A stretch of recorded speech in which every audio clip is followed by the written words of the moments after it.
Gon' kick it off then. Whoa. Gon' kick it off then. It ain't a game, kick it off then. Whoa. So gon' kick it off then. Huh? What we talking about, it goes deep. Greetings, ladies and gentlemen. You are tuned in to SHESPN, the network, and we are WTF Too, Women Talk Football Too. As we've approached the quarter mark of this season, what an interesting week it has been in the league. Several injuries in week 4, but the underlying theme of those injuries is, again, 2 more quarterbacks into play getting hurt with Teddy Bridgewater and Jimmy Garoppolo.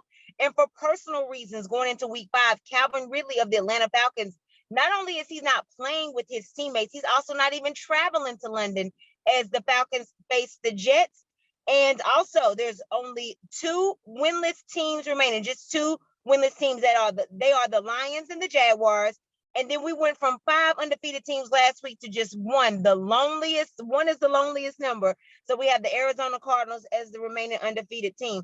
And nobody saw that one coming. And I'm talking about Keith Sweat. Nobody saw that one coming. Also, some major shakeups on the defensive side of the ball. And we're going to dive right in head first into the first quarter and talk about those defensive moves that happened. We just touched on it briefly, but here we are. The Cowboys released Jalen Smith in a surprising fashion. And then we had the Packers pick him up. And then the Patriots released and then traded the former defensive player of the year, Stefan Gilmour, and he returns home as he goes to your Carolina Panthers, touchdown tomboy. So what are the significance of these 2 moves? Honestly, I think both teams will be affected in a very good way. So I'll start with Green Bay since you talked about Jalen Smith first. Well, the big thing is I think that it was nothing personal. I think that the Cowboys wanted to keep Jalen Smith on their roster. But let's just be honest, the Cowboys, they're at the top of their cap. So much so that they had to restructure Dak's contract just to even give themselves $5 extra million. So what they had to do was they had to figure out who can we get rid of. And then they got this stud coming along named Michael Parsons, who is basically playing the same position as Jalen Smith. So they said, well, wait, there's no need to have both of them on our roster. And then we owe Jalen Smith $9 million for next year. So we're going to just go ahead on and get Jalen Smith on up out of here because we got a young stud and Michael Parsons, or what we feel like is a young stud. So we're going to let him go on. Well, guess what? Green Bay said, well, we're happy about it because, number one, Green Bay is like, look, we got a lot of issues on our defensive side of the ball that we need to help, especially with the other half of the Smith brothers is out because of his back injury.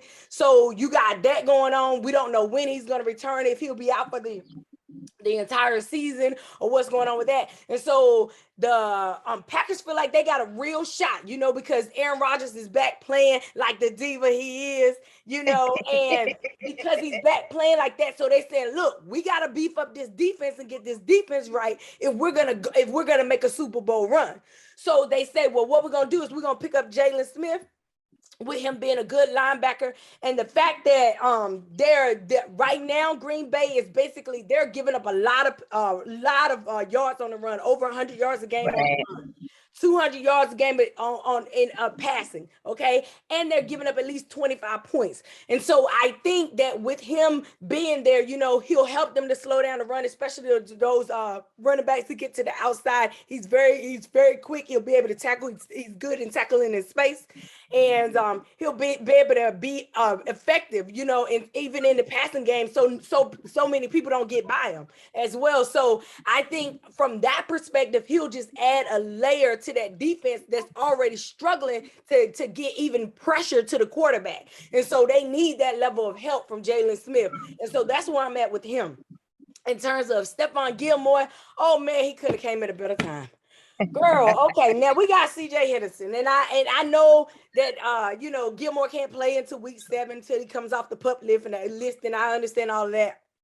But you talking about a 2019 Defensive Player of the Year who was a stud in every facet of being a cornerback, okay? Right. So this guy is like elite, he is a Super Bowl champion, so he knows how to win, okay? So now you take him and you put him into Carolina with a young cornerbacking room, cornerback, that whole secondary where they're young guys who are hungry and they are very talented. So now you're going to put this big brother veteran presence that can teach them things of how, to use their mind, not just what their talent is, and show them how to win and help them to learn how to put themselves in a position to win in coverages and to cover better. So you could put that vet in that room with those young, hungry guys. I see nothing but benefit out of that $5 million.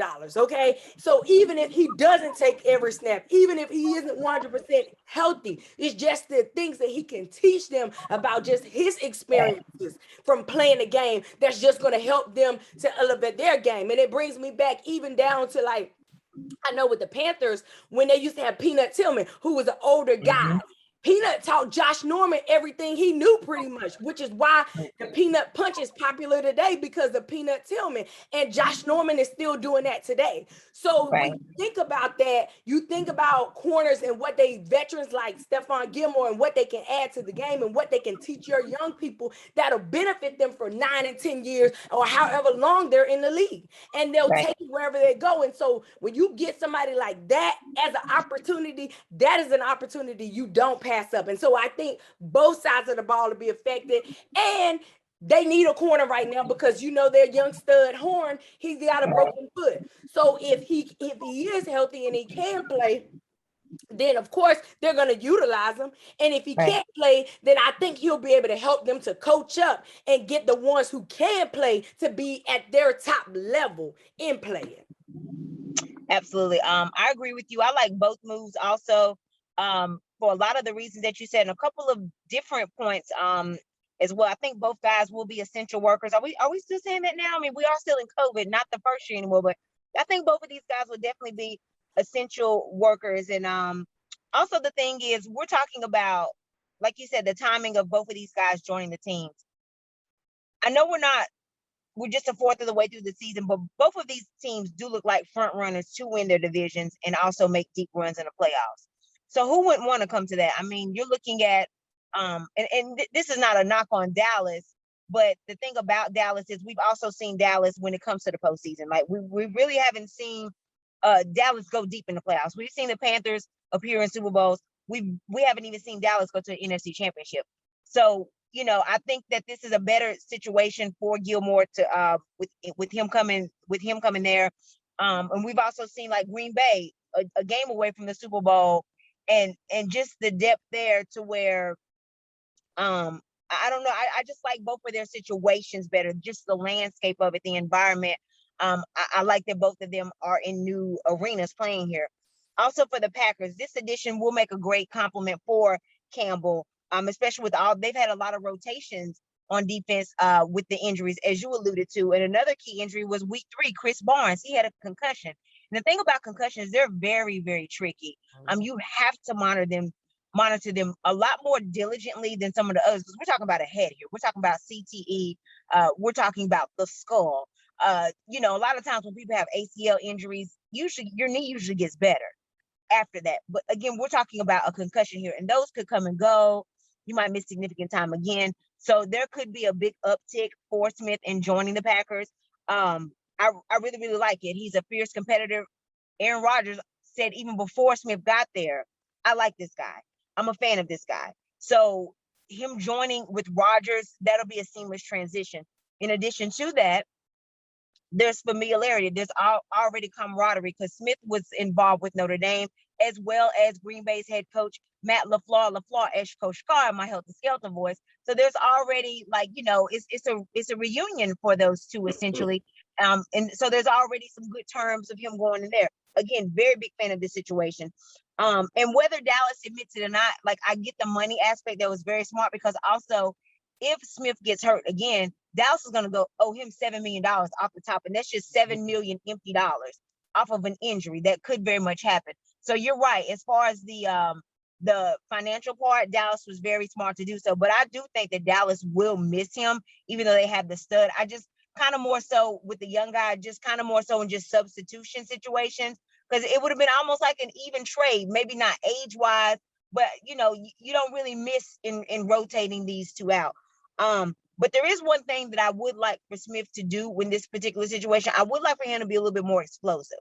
He's a fast guy. Yes, he's disruptive, but I would like him to be able to perhaps create some more havoc, maybe even create some turnovers, and perhaps with him reunite with Matt LaFleur will help in doing that. Now, for the Panthers, look, NFL, this is something you want to take notice about with what the Panthers done. This is an intangible here, okay? This is a perfect example of amnesia when you lose the game. Like, the Panthers were coming in 3-0. They caught the injury bug after the game when they lost in Houston, and then they go to Dallas and they drop 3-1. Okay, I get it. But they didn't dwell on that. They saw the issues, they saw the injuries, and it's kind of like, okay, we're going to be aggressive. We're going to make some more plays. Okay, we dropped one. We're not going to sit around, twiddle our thumbs, and soak in this. We're going to be aggressive. We're going to make some moves. So as soon, I'm talking about like within an hour or so, as soon as it was announced about Gilmour, they got on the phone. And no hesitation. Again, you know what? We lost the game. We lost some players, but we're going to fix that. And they fixed it fast. So this is something I want the NFL to take some notes on with what Carolina. This is how you handle an injury. This is how you handle a loss. You go back and you revamp. You do not, like, you just don't. You have amnesia about it. And you forget about it. You don't celebrate wins long. You also don't like dwell and soak in losses long.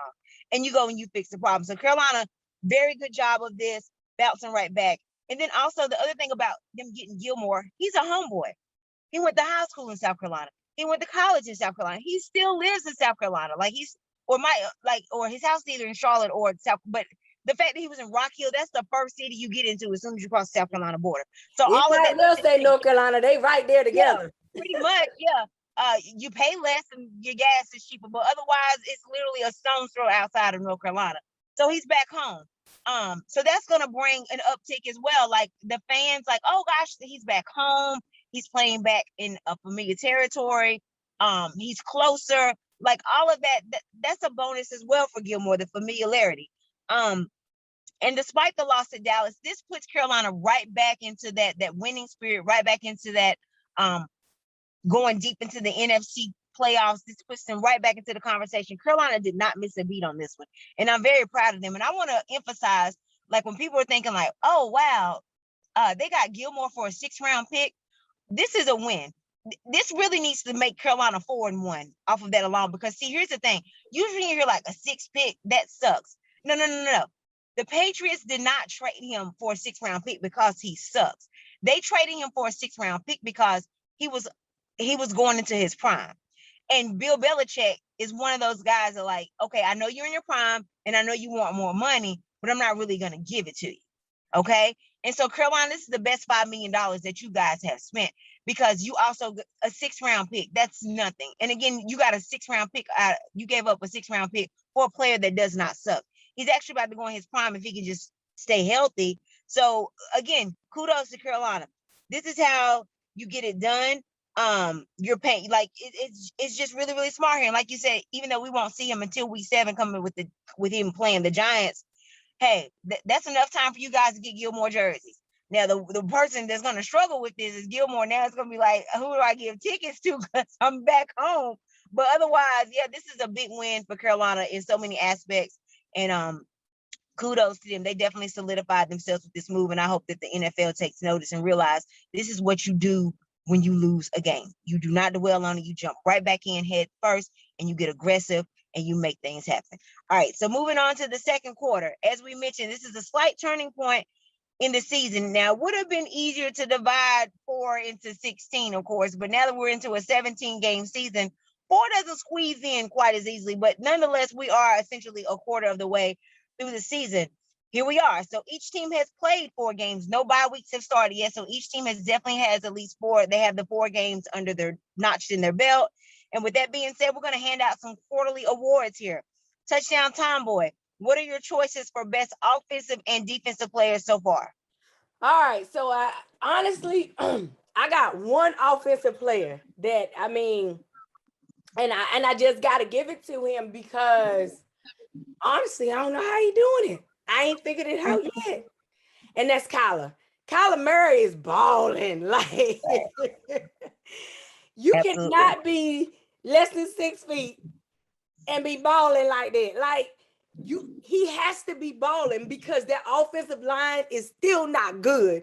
But Kyler is really showing why Arizona was so high on him.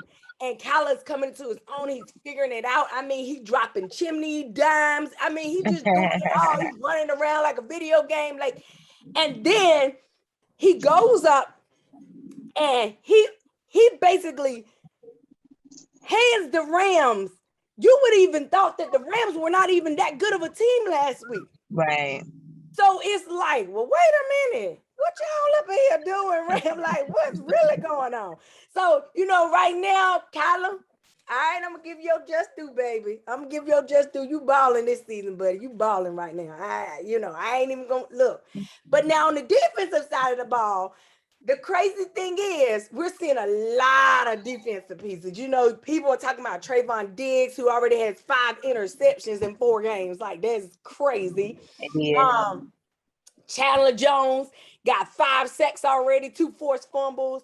Bobby Wagner got 31 tackles. That's like in 4 games. That's like seven, averaging 7 or 8 tackles a game almost. Okay, that's crazy. Okay, then you got Denzel Perryman. We thought he was gonna be injured. He done went to the Raiders and is playing like a stud. Okay, so that it's crazy. Myles Garrett out there. Now Myles is gonna be my front runner, of course. That. So I think because Myles is still out there playing like Myles Garrett. Myles didn't miss a beat. He didn't finish the season last year, but he came back. He's already had 6 sacks this season, 7 tackles for loss. Vaughn is playing very well. I mean, girl, that list could go on and on about defensively, like what I'm seeing defensively, who's doing what. Okay. And so right now, I guess if I had to pick, I would pick, I guess, Myles Garrett. Now, I like Trayvon Diggs, but when I look at the overall package of what we're asking for, I think that Myles Garrett is having a bigger impact for the Browns than Trayvon Diggs is. And then, of course, by default, Kyler Murray. So if I had to pick 2 people, those would be my 2. Gotcha. Now I could easily have picked Dak Prescott, and there wouldn't have been too much of a debate. And of course, everybody knows I am not a Dallas fan, so for me to even mention him in that reference, in that sentence, is really big of me because I'm not a Cowboys fan whatsoever. But I think, and I know Cowboys fans are gonna say I'm hating because I'm on backpedal on that because I kind of am putting him more like in the comeback player of the year, him and Joe Burrow, as opposed to the MVP. So yeah, I probably would lean more for that for Dak instead. Now, of course, I'm agreeing with you on this one. And the other factors is also because Kyler Murray is so young doing this. Like you said, it's the offensive line woes, but he's a baby doing this because we're so used to hearing your Tom Brady's and the veterans, the Aaron Rodgers. We're so used to hearing these guys in the conversation for MVP. But it's nice to see some. This is very refreshing to see a baby actually get into this conversation so early in the season. Not to mention, like you already had, well, actually, you had already said about the part with the Rams. Like, I mean, I know I picked the Rams, and especially because they were at home and both of them were undefeated. Yeah, then the Rams had just beat the Super Bowl champions the week before, so I really did not see that come. I thought it was going to be a close game, but Arizona beat them by multiple possessions, and I just did not see that coming, especially in LA. It was definitely a coming of age for the young Murray. Like how you don't have any interceptions against Aaron Donald and Jalen Ramsey. Like that's very impressive. You had no interceptions. He's averaging more than 300 yards a game this season, and he's only averaged 1 pick per game. Now, 4 interceptions in 4 weeks. Of course, you want less, but to be honest, going against with 9 touchdowns, that's really not a bad stat at all. And he's the signal caller for the final undefeated team of the season. I think that actually weighs big too, especially when this was not the team that anybody expected to still be undefeated. Not this point in the season. So yeah, I'm going early bid MVP. Wow, we're talking about all the way out in Arizona. I don't think I've ever mentioned an MVP coming out of Arizona, not since the Kurt Warner days. Like location. I really am stunned that it's coming I think from Carson Arizona. Palmer might have got it one year. Oh, after I Kurt forgot. Yeah, Warner. I forgot. But I mean, it's been a while. Well, also, Kurt Warner was also in the Super Bowl. I don't know, like, did Carson Palmer get any playoff wins there? But I just remember, like, Kurt Warner are really doing big things. But yeah, I forgot about Carson Palmer. I don't think he had been all the way right since that injury he caught with the Bengals. Like, mentally, he wasn't all the way there. But you're right. Yeah, Carson Palmer did make a lot of noise out there in Arizona too. As far as defensive player, I do like the counterpart, the balance of Kyler Murray doing so good on offense, and then Chandler Jones doing so well on defense. Of course, the 5 sacks that he got was all the way back in week 1, and he hasn't touched a sack since then. And then you got Myles Garrett, who has crept back up, and he's actually passed him in the sack department.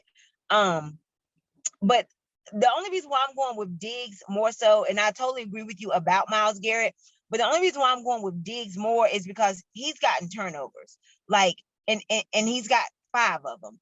And it's more, he's averaged. So that means he's in 4 weeks into the season. That means he's averaged more than 1 turnover in a game. So the thing about turnovers versus sacks, like, turnovers definitely gives your offense the ball back. Like, they gives you a chance to put points on the board.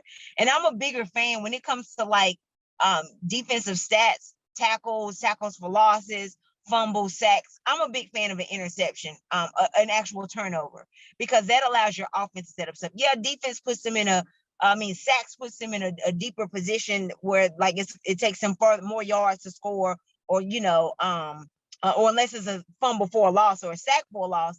But that's the stuff I'm a big fan of. If you recover a fumble, because that gives your offense a chance to make some noise.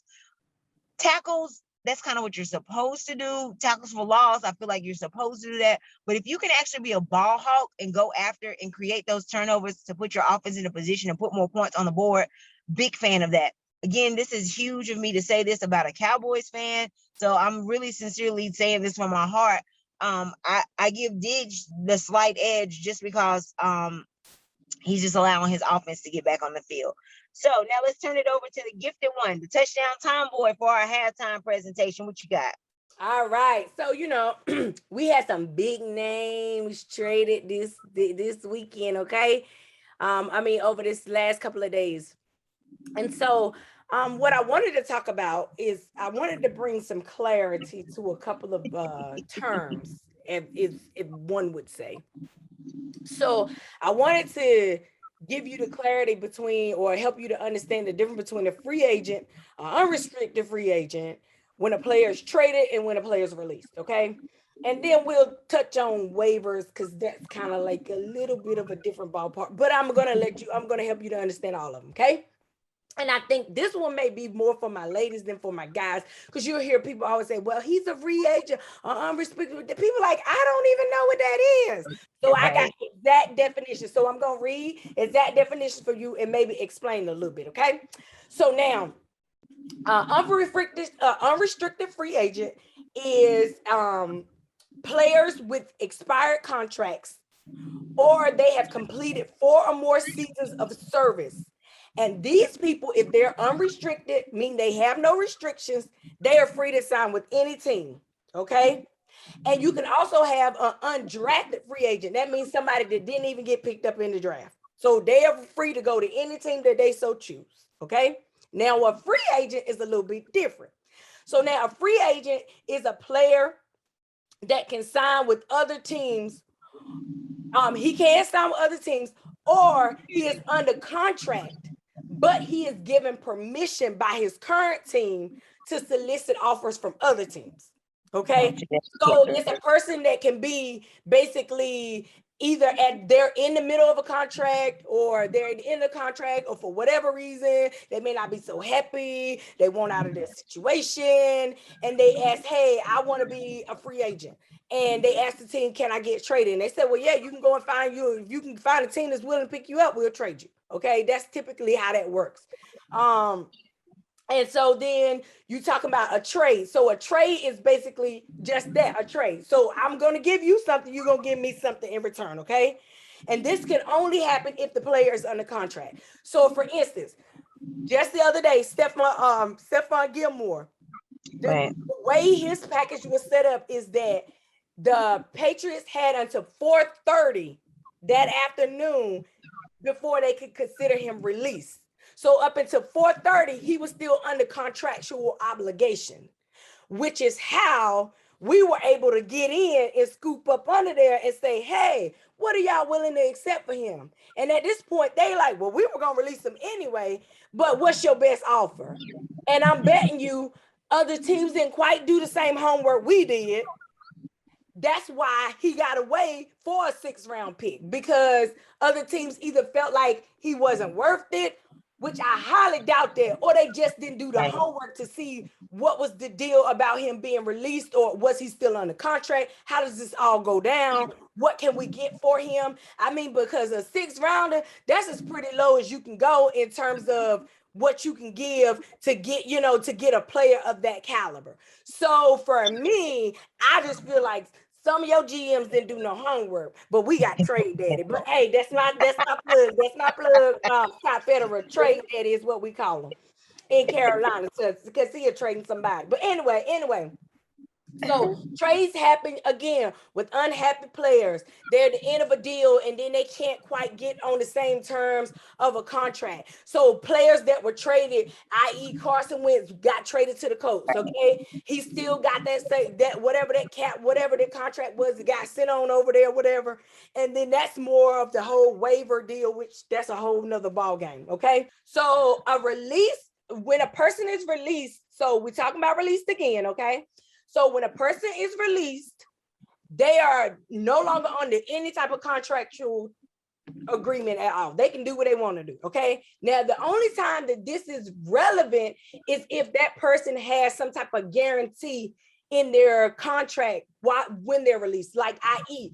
Jalen Smith had an injury guarantee. So say if in the event that he got injured, the Cowboys were still on the hook to pay him, because the deal is, as long as you're doing your job or you're working with the team when you get injured, and it's because of the team activities that you are injured, the team is on the hook to pay you. And so if he would have gotten injured and he was injured because of working with the Cowboys, then the Cowboys would have been on the hook for that $9 million next year. And so because of that, he got released, and the story ends up with the Packers. That's where he is now. And so sometimes there are guarantees in there. And if that person is released and they have a guarantee, then they are still on the hook for that money. Okay, now the waivers are a little bit more complicated. Okay. Now the waivers, okay. When you talk about a waiver, is a contract, basically is a player that's still under a contract, okay? So a waiver basically was created because they wanted it to basically be fair. So they didn't want it to be like, oh, well, basically we got wind of this early, so we were already making side deals and all this other stuff, or the teams that basically were in the smaller markets didn't have access to them because all the bigger teams got there first. So what they did was they created this whole waiver process. And then having a waiver process, then basically what they did is now the team, you basically put the contract out there and say, this is what we're doing. This person's still under contract and we want to release this person. And this is what their contracts look like. You have 24 hours to get back to us and to claim this person. And if that person is claimed in 24 hours, then him and his contract goes to the new team. Mm-hmm. And that's how pretty much once they get through the waivers, he's free to join the new team after it goes to the waivers. But you have a 24-hour period where the teams can claim you off the waivers before you're just like straight up released or whatever. Okay. And that's pretty much how that all works out. So you got your unrestricted free agent, your free agent, you have your released person, your traded person, and your person that goes on a waiver. That's what we got. Awesome. And I'm glad you broke that down, because I ain't gonna lie, I was really confused, because I was like, how was Jalen Smith released? And he was just able to kind of get picked up out the free agency pool, versus I had heard Gilmour be released, and it's like he was released, but he was traded. But okay, that's the catch. Like Jalen got picked up, it wasn't the same day. And like you said, because Carolina was so aggressive and jumped on the phone so quickly, that's right. It makes sense now. So Gilmour still belonged to the Patriots until 4:30 that day, right? Because he was still under contract. So what they did was they said, listen, his contract does not void until 4:00. So that you can make an offer between 4 and between 7, whatever time they got there, and it got released that they were going to release him. If you can make an offer between now and then you can have him.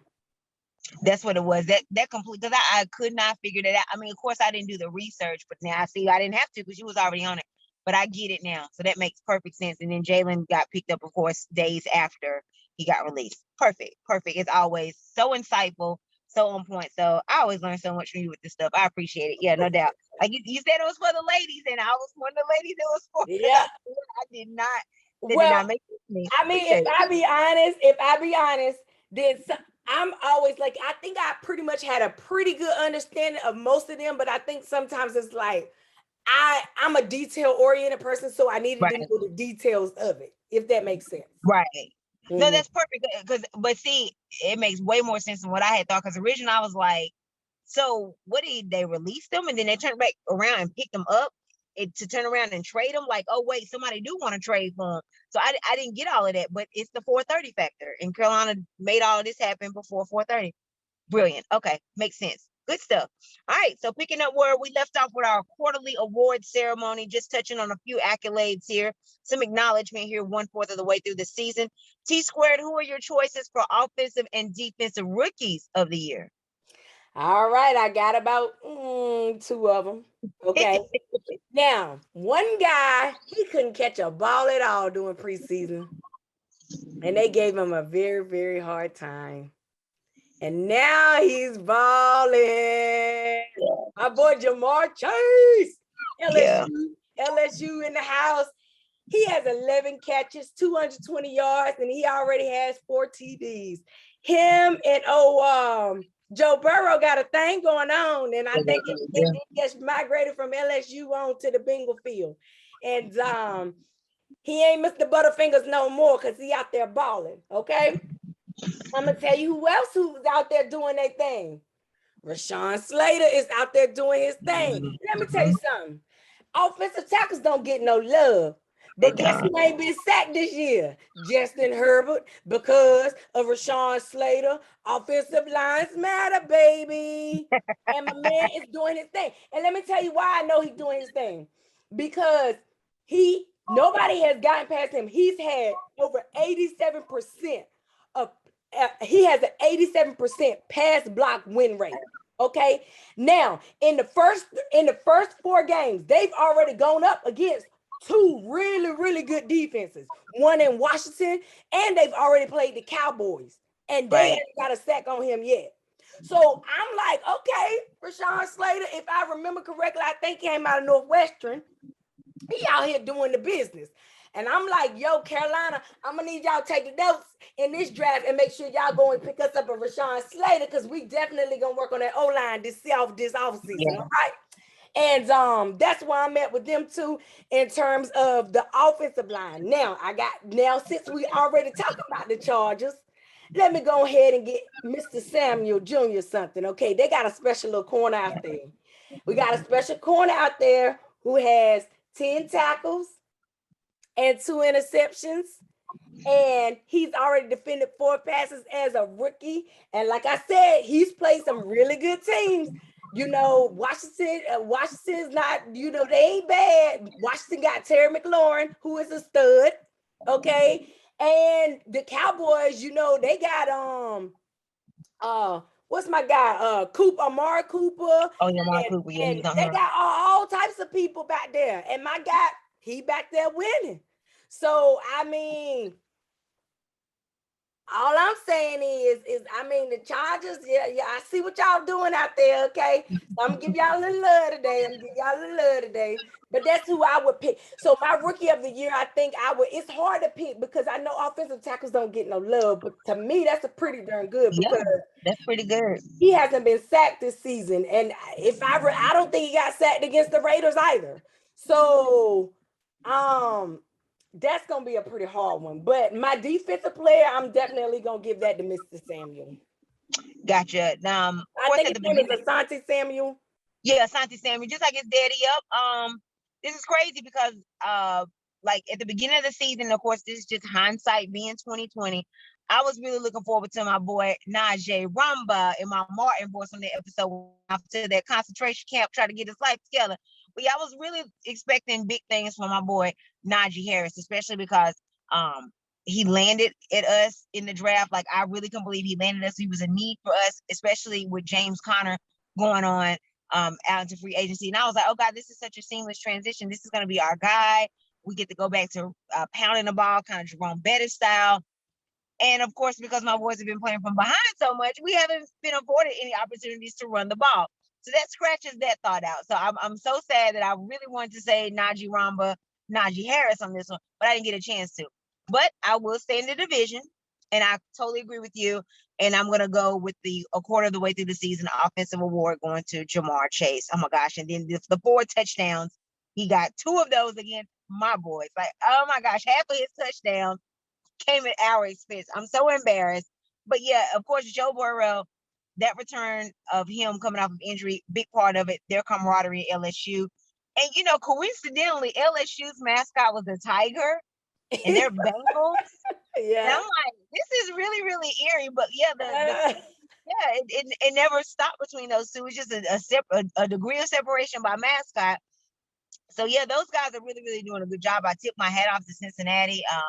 Great start for them. Those 2 guys have been very, very responsible in making that happen. And like you said, the Butterfingers he had earlier this season, admitting that catching the NFL ball is coming faster. The way he just felt like he wasn't going to be able to grasp it. Now I don't know if that was cap just for just some attention or just to deter people, have them watch him and think like he about to mess up, or maybe it was just to take some pressure off of himself, so in case he did drop balls, like, hey, I gave y'all a disclaimer. So I don't know what his purpose was for doing it. Again, if it was just to try to relax or whatever, take some of the nerves away. But nonetheless, those issues that he mentioned at the beginning of the season, definitely not a problem for the young lad. So yeah, kudos to them. He's definitely a standout so far, and hopefully he'll stay in the conversation for Rookie of the Year, because it's always, like you said, it's never offensive tackle. It's always a quarterback. It's never a receiver either. But yeah, that would be great if one of those guys could kind of get more of the love at the end of the season. Definitely look forward to that. Now, defensive Rookie of the Year, 4th of the season, a familiar name here, and I'm agreeing with you. His daddy, a whole entire Super Bowl champion himself, 2 times at that. And it really seems like yesterday that we saw his dad playing. It doesn't seem like his dad was out of the league that long ago. With Asante Samuel Jr. Now, he's definitely making a huge impact out there at the Chargers. They're coming off 2 of the biggest wins of their season. Of course, they went to Kansas City, beat their division rival in Kansas City. Samuel, a big part of that. And then they turned around and knocked off another division rival this past week, who just so happened to be undefeated at the time, in the Las Vegas Raiders. Again, Asante Samuel, a big part of that as well. And even that Dallas game, even though they lost, he had an interception in that game too. So he was playing his part as well. And that was a close game. That game could have went either way, but notice the Chargers have not lost since then either. So maybe that was like their measuring stick. Maybe that was like their test.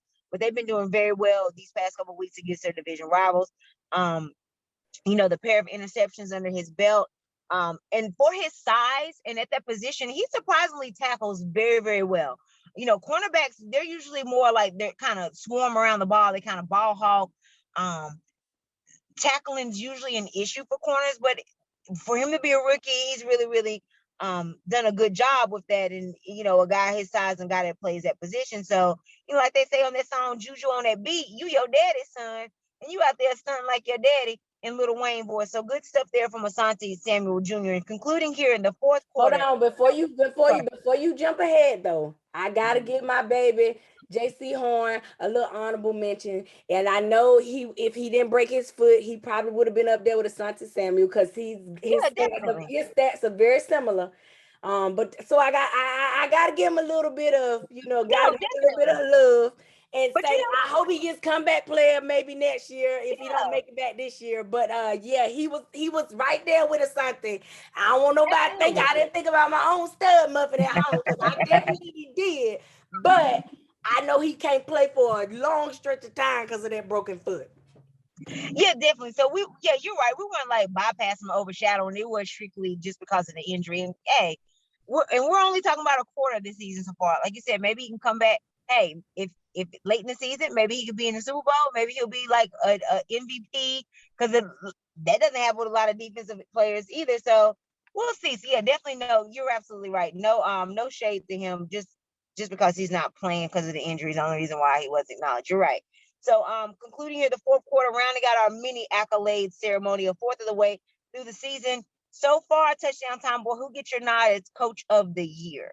I got two. I got two that are doing the thing, and it's hard to crown Kyler without looking at who's running the ship behind Kyler. Right. So you got to give Cliff Kingsbury some love. Like, and let me tell you what's so crazy about what I'm about to say. Cliff Kingsbury came from Texas Tech with he played in the NFL, but he had no real NFL coaching experience. He came from Texas Tech, came over to Arizona, and everybody was like, how did he get that job? Because even I said, how did he get that job?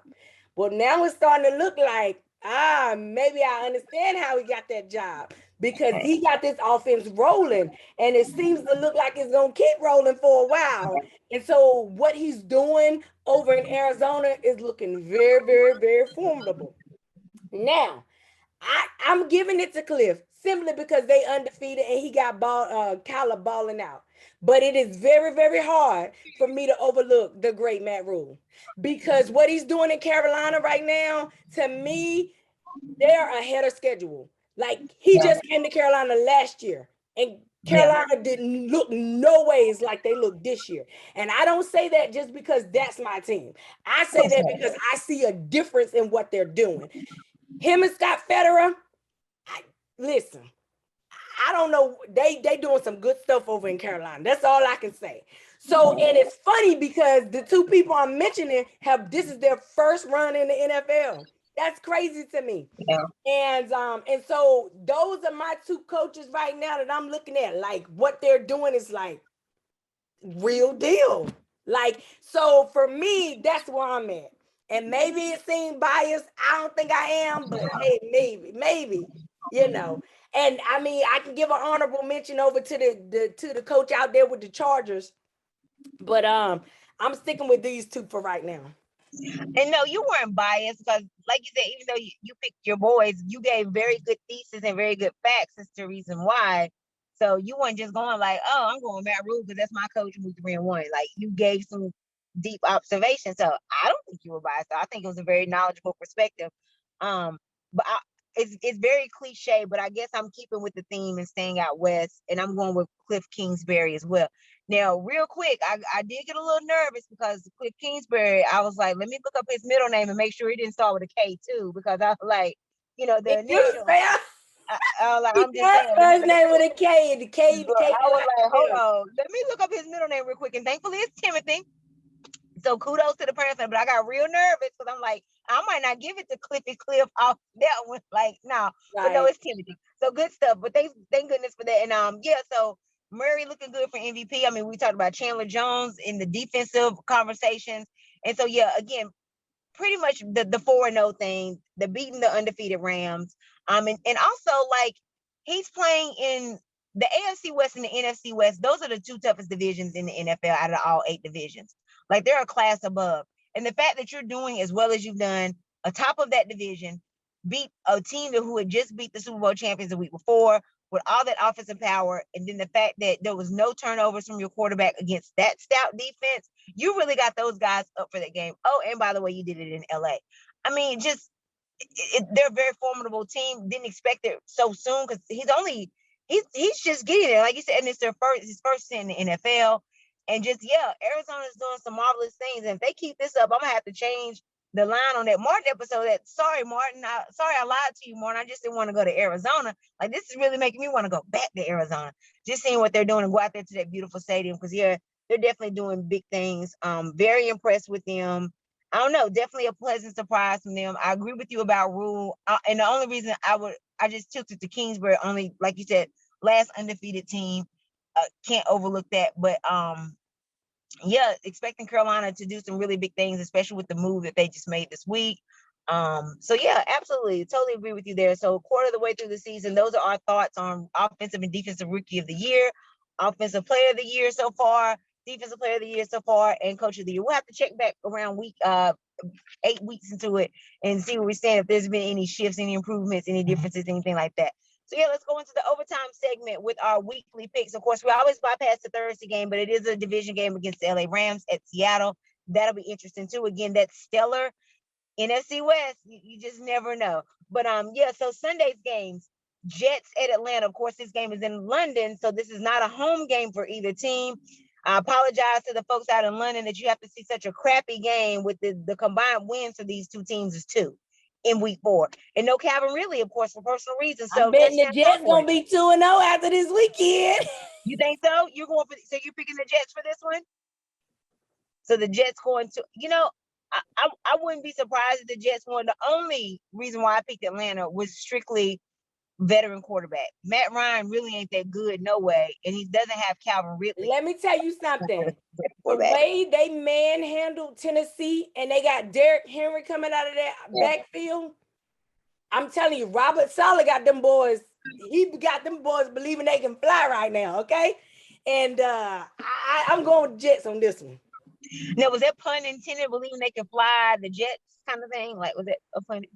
No, it wasn't, but I didn't even think about it. Well, gosh, the Falcons are birds. They fly too. So, yeah, but hey, I wouldn't be mad if the Jets won. This was hard for me to pick. I only did it strictly because just veteran quarterback. But, yeah, Green Bay at Cincinnati. My goodness, this is a good one on deck. Who you going with touchdown time, boy? I'm going with the Cheeseheads. Really? Yeah, I picked Green Bay on this. I think it'll be close, though. I expect Smith to probably make some immediate impact. And for the sake of my division, I need Cincinnati to lose. And Aaron Rodgers is still my guy. So, yeah, I hope Cincinnati loses that game, too. Detroit and Minnesota. Hated it. Will Detroit get their first win? Possibly. That's a tough one. Possibly. God, Minnesota beat Seattle though too. That was huge. So Detroit. But see, the problem is that Detroit defensively, they look okay. Offensively, not so much. Right. And on the ground, teams have been running all over them on the ground. Because I think about what Aaron Jones did up there. I think he had 3 touchdowns that night when they played. He had 3 touchdowns. And then they have Dalvin Cook. Minnesota has Dalvin Cook. So, yeah, I guess I'll give the edge to Minnesota. Yeah, I want Detroit to win because they're skating into that territory. They've already gone 0-16 before in their franchise history. So I'm like, now you're already 0-4. Like, please don't repeat yourself. I know there's a long way to go, but the sooner you get your first win, we don't have to worry about y'all repeating that 0-16 debacle ever again. Well, rather this season. But Minnesota's tough at home, and I'm going with Minnesota strictly because of that. If they were playing Detroit, when they play in Detroit, I might pick Detroit then, but I'm going Minnesota at home. Denver at Pittsburgh. Denver at Pitt. Ooh, girl. Let me tell you something. I'm scared for Mike Tomlin's job. I really am. I told you. Because if they don't get back Big Ben out of that backfield, they're gonna keep losing. Because I'm looking at who they play this weekend. Denver, Von Miller's in town. With that defense and your offensive line, it's gonna be a bloody nightmare. And that defense is really playing really good. Yeah, absolutely. So I don't see y'all coming. Are y'all playing at home? It's at Pittsburgh, but that don't matter. Cincinnati. Yeah, y'all done lost too. So yeah, I'm picking y'all to lose. Well, wait. Is Teddy Bridgewater still in concussion protocol? I don't know. That's the thing. I don't know. That may be your only saving grace. That's all I got. Based completely off of Teddy Bridgewater. We always play Denver tough in Denver, and like we've had playoff battles. We beat Denver. Like Tim Tebow beat us. We got historic games against Denver. Tim Tebow with that 87-yard overtime pass. We beat Jake Plummer and them that year. We went and won 3 road games. We got history with Denver. Always good classic games with Denver. I actually love playing Denver. Plus, I got a cousin Anthony out there in Aurora, so I'm sure me and him probably make a little bit as well. I love playing Denver because just of the history with us. But our only chance, like you said, is Teddy Bridgewater. Ben's gonna be running for his life. I'm about to say, that's what I'm gonna say. If Bridgewater plays, I'm going with if Teddy Bridgewater plays, I'm going with Denver. If he does not play, I will go with Pittsburgh. And the only reason why is because your defense is pretty good. And I just don't see that young gun Drew Lock surviving much either. Yeah, but also Claypool is not 100%. So I don't trust that either. I really don't. The only, again, it's based off of Bridgewater, and I'm just thinking like I already called Green Bay. I knew Green Bay we were going to lose to. But will we get to the point to where we've lost 4 straight? I just can't fathom that. Just like I don't, not saying it's not impossible, but like, will we really lose 4 straight? And I already called for Mike Tomlin, said on a previous episode. So that's not surprising to me either. But like, really, Pittsburgh has lost 4 straight. Is that a sentence we'll really be saying? I hope not, but I'm not saying it's not impossible or not going to happen. Miami at Tampa. Miami at Tampa. When is Tua? When is he coming back? Because I thought he was only supposed to be out for like 2 or 3 weeks. I know. I don't know what Flores and them doing. I didn't ever believe in Tua anyway. I was a big Ryan Fitzpatrick fan. I know he out too, but I don't think he would have been out if he was still in Miami with that nice weather. Yeah, that's true. But when is Tua coming back? Because but Tampa got a lot of injuries. So let me see. I'll still gotta go. I guess I still gotta go with Tampa though, because Tampa's still at the end of it's still Tom. It's still Tampa Bay. And I actually think that Tampa lost 2 weeks ago to the Rams, and then they barely beat New England in Tom's homecoming last week. Like that's not the Tampa Bay that we know from the Super Bowl champions. I expect them to kind of get their face back this week, regardless of the quarterback.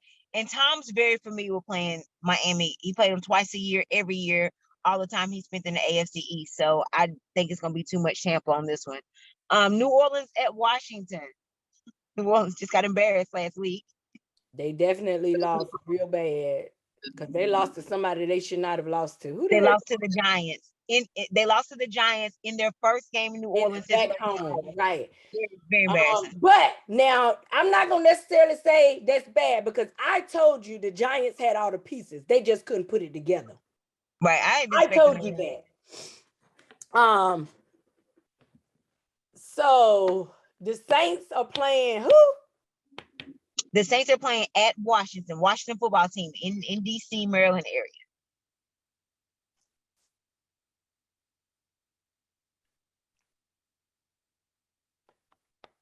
Mind you, Washington. I'm gonna give the edge to the Saints because I don't think they're gonna get embarrassed like that again. Me either. Hopefully they'll play mad. And plus, Washington won last week, but it was in controversy in Atlanta of whether it was a touchdown or not.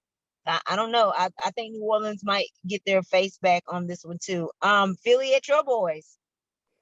I think we're gonna pick our face back up this week. And I think we'll win this week. Yeah, tough loss in Dallas, but I think Carolina learned a lot. In that game, I think that was more of an identity check for them. Philly's just way too inconsistent. Like I look at the games that they've won, they haven't won a game since they beat Atlanta week 1. And then when they played San Fran, they lost because they didn't have no offense. And then they turned around, they had offense against Kansas City, but they couldn't stop them. So it's just too much inconsistency. And they got a lot of injuries too. And I don't ever be like discount wins or losses because of injuries, because I'm always a next man up person. But it's more the inconsistency factor for me. Plus, there's drama at quarterback. Like there's rumors of the Lurie family might trade for Watson. Yeah, I heard that. Yeah, and I'm like, if Hurts, do you want to really hear that? Like, you just got there. You were just in quarterback controversy with getting Wentz up out of there, and then with all the stuff with Foles before that. So I'm like, here we go again. So just too much inconsistency, too much drama in Philly right now. I like Carolina to get back right in that game as well. Tennessee at Jacksonville. Hold Division game. on, hold on. But they said that that wouldn't have happened no way because Deshaun Watson wouldn't open his trade clause to trade to Philadelphia. That wasn't one of the things Oh, on his really? list. Oh, I got you. Well, I mean, I think it's still kind of a distraction for Hurts to hear that. Like, that had to hurt. Like, wow, they trying to get rid of me. Right. Like, I'm the one. I'm the team. I'm a part of the team that he might come. So, Right. but I get it though. If that's the case, then yeah. But honestly, when I look at that team and the issues that they have don't have a lot of offensive weapons outside of that Watkins kid. And so, I mean, you're asking this man to do a lot with nothing. And honestly, his situation reminds me of when Cam first got right after they shipped Steve Smith off, and Cam was in Carolina and he had nothing. And the first year they weren't good, but the next year they made a whole Super Bowl run. And it's like, yeah, that's kind of what I see, because they don't have the boy don't got no pieces. He don't have no offensive pieces. The running game sucks. Right. So you're asking this man to do a lot. So now he's running and throwing, and you can't do both. Well, you can do both, but you ain't gonna be excellent at both, if that's what you want to say. Be excellent, bro. Yeah, that's way too much. Tennessee and Jacksonville. Jacksonville get their first win? I think Jacksonville gets their first win.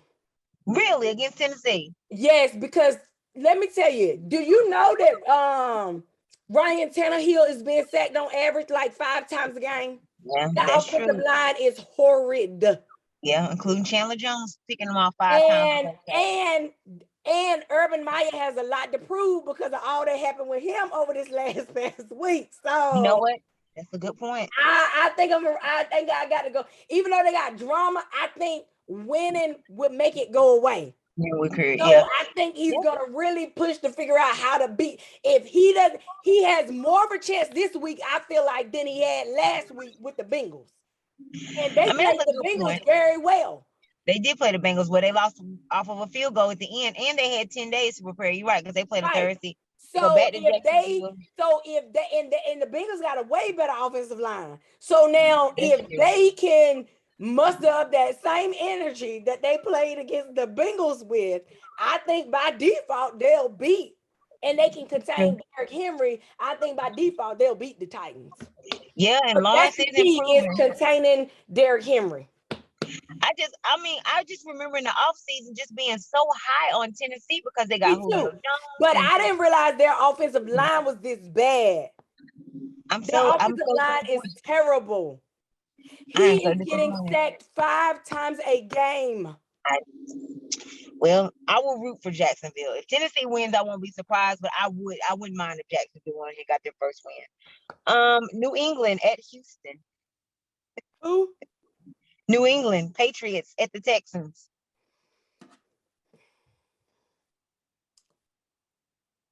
I'm going New England.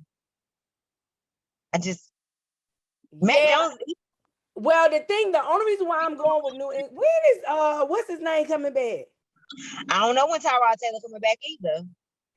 That's a good question, because he should be about off IR by now, because all he had was a hamstring. Was it a hamstring? A hamstring. I think it was a hamstring, yeah. Or growing, one of them, yeah, somewhere in that area. Yeah, they kind of funny. So I don't know, cause Bill Belichick likes to feast on the new little quarterback. So he'll try to feast on the little Mills boy. Mm-hmm. But I will say this though, the Texans defense is not bad. It's not.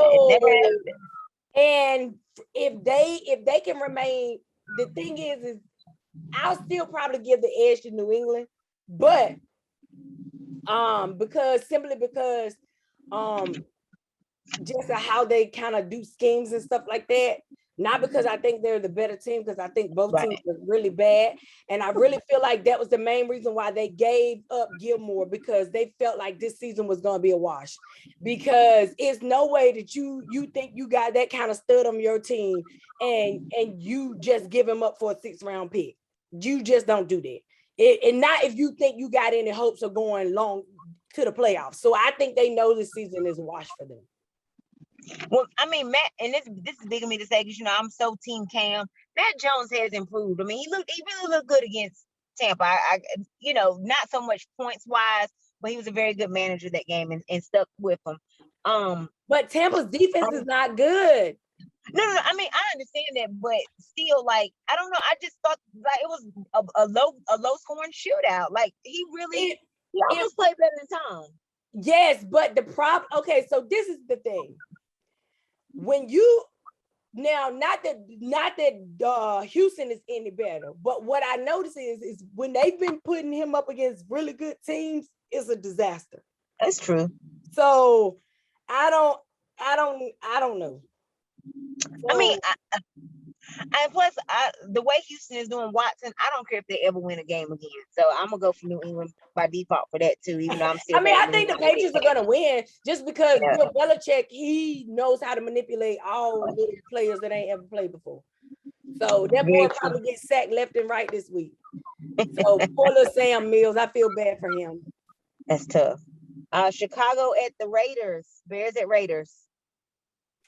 So Khalil Mack is going home to return home. So what shall we see here? I don't know. The Raiders defense has been playing really good, but could it be that the Bears have new life now? Now that the whole controversy about who's playing quarterback is solved. So but Montgomery's gone. Yeah, that's true. So they don't really have no running game.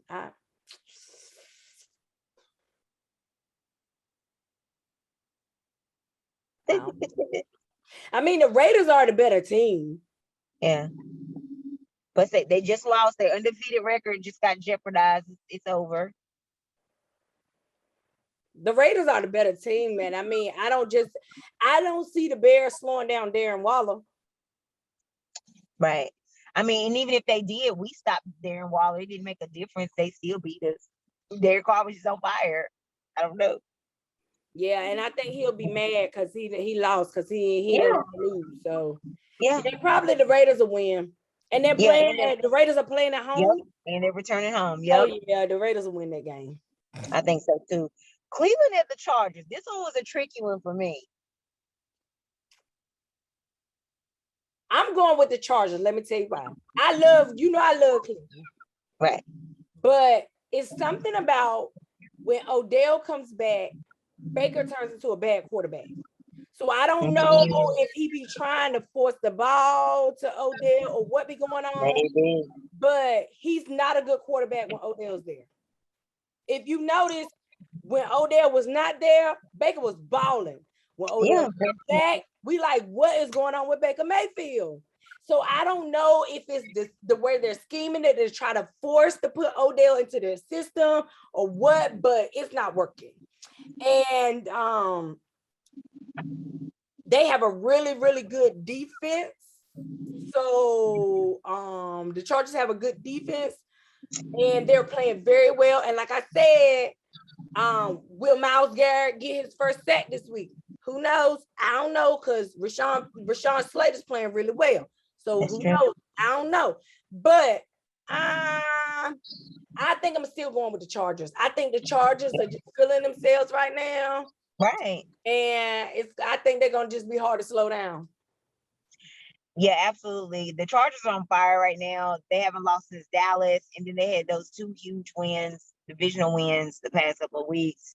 I am a little concerned for the quarterback, though, because, with Myles Garrett and his 5.5, 6 sacks, a little bit concerned for him. So, but as long as they might have to double team him or something, but as long as they protect the quarterback for sure, I like the Chargers too. Divisional game in the NFC East, the Giants at Dallas.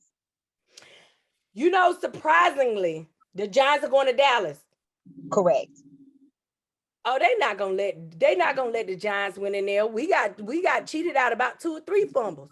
So I know they're not gonna let the Giants win in there.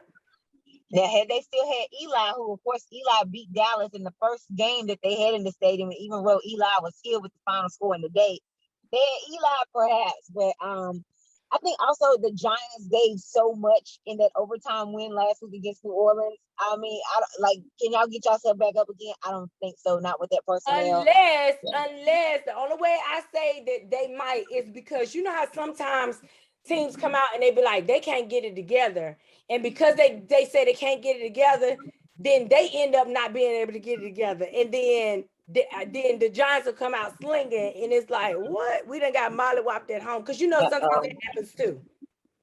That's a good point. Dallas is playing really well right now. They haven't lost the game since week 1, and that was a game that easily could have won if things might have went different with the kicker. Like Dallas could legit be undefeated right now. I don't know. They're just with Dak Prescott, they're really clicking on all cylinders. I think Dallas got that one too. San Fran and Arizona. Wow, another divisional game. San Fran and Arizona. Correct. I think that San Francisco has got too many injuries at this point, and Arizona's playing too well. So of course I got to go with the Cardinals. Yeah, I'm definitely going with Arizona as well. You know, Jimmy Garoppolo stuff. I mean, they just have so much internal conflict. Like that team's not even team oriented right now. I cannot think of his name right now. I mean, you saw at the post game they lost the game last week, and a guy on their team, I cannot remember his name right now. Fred something, a linebacker. Oh, Fred Warner. Warner, thank you. I was about to say Warren. Warner is it. Thank you. So yeah, he even went to the podium with a Kaepernick jersey on. I'm like, are you firing shots? Like, because Garoppolo got hurt again. Was it Kaepernick's birthday? Not sure the purpose, but there's not. He did. I missed that. I missed that. T. Yeah, and it was all black. He walked to the podium in an all black Kaepernick number 7 jersey. It was a 49ers jersey, 7 in black with Kaepernick on it. And like he had a very, like his body language, you could see frustration. And of course, Garoppolo got hurt again. But yeah, I told you he was injury prone, and Trey's gonna take that job from him. Absolutely. There's not really a good unity with that team. I mean, even Kansas City, when they lost their couple of games, I really felt like the team was still glued together. Like they still stuck together. Or like Carolina, when Carolina lost, I still feel like the team was still like a bond. I don't get that from San Fran. I think they have too many internal issues, and I like Arizona on this one. Buffalo at Kansas City, perhaps an AFC Championship game preview. I don't think so. I think that Kansas City, I think they've been found out. And I think that Buffalo will just have Buffalo's been playing very well on both sides of the ball. And so yeah, I don't see Kansas City, and they still having issues with the offensive line. So I don't see, I mean, as good as Patrick Mahomes is, I don't see Patrick Mahomes being able to keep up pound for pound with what Josh Allen got going on with Buffalo. I just don't see that right now because of all the problems that they have, especially even down to the offensive line issues. And their defense can't stop a nosebleed. So I just see Buffalo going out there running the points up. Even if they come out there and they play really, really good, you know, I think Buffalo can score pound for pound. Gotcha. I mean, I like Buffalo on this one. I'm hoping Buffalo wins because that's my team's lone win. It's kind of like as long as Buffalo keeps winning, like our loss doesn't look like a fluke, like our loss does not look dysfunctional. So if Buffalo can win, that would be great. The only thing is Kansas City already lost a game at home to the Chargers, and I'm like, I'm not saying it's impossible, but I almost feel like because they lost already at home, they probably won't lose at home again. I think they will. I think that it doesn't matter if to me, it doesn't matter if you're at home or away. If a team is just better, and I think at this point, Kansas City has a lot of offense, and the offense can match pound for pound, but the defenses, they cannot. And I think that's where the issue is going to be. I mean, I get it. I just feel like, but like Kansas City, it's just a tough place to play, period. Not even, that's not a knock on the team. It's just the history of it. Of Arrowhead. Just the history of Arrowhead. No matter who the personnel is on offense and defense. I mean, Smith has had wins out there. Boomer Esiason has had wins out there. So it's not to take away anything from Buffalo. Don't get me wrong. I hope Buffalo wins. at Kansas City as well. So that'll be totally fine by me. Indianapolis at Baltimore. That's the Monday night game. Well, I'm going with the Ravens on this. Yeah, me too. I don't want them to win for the sake of my division, but you know how we feel about Carson Wentz. Definitely can't trust the Colts. So yeah. And now they claim he might be injured. He's injured again. After they win last week, they barely who they win last week. I forgot who they won against. But anyway, and I think they say he got injured again. It's crazy. I don't even know why they still playing him at this point. I know. And I mean, I guess for that draft status. And of course, all the time, every time the Colts and the Ravens play, I always think about that Mayflower truck that packed up in the middle of the night and moved from Baltimore to Indy. And I mean, the history of that, you notice like when on the scoreboard, like when Indy plays the Ravens, of course, it's not the first time that they played each other. Like they do something really weird when they play Baltimore. Like they don't acknowledge them as the Ravens, or they don't acknowledge Baltimore. I think they just call them the Raves, or they do something really weird on the scoreboard anytime Baltimore goes to Indy, because it's so much hate and animosity about them driving in the middle of the night and moving from Baltimore. Like it's I can't get it exactly. I'm gonna have to do some research again, but these two teams really hate each other because of that Mayflower truck incident. But yeah, I definitely think the Ravens should win big in this one, but again, I hope that they don't. All right, touchdown time, boy. Anything else you want to add with these games, or anything that we talked about the segment, anything like that? No, girl. I'm just locked and loaded. Ready for week 5.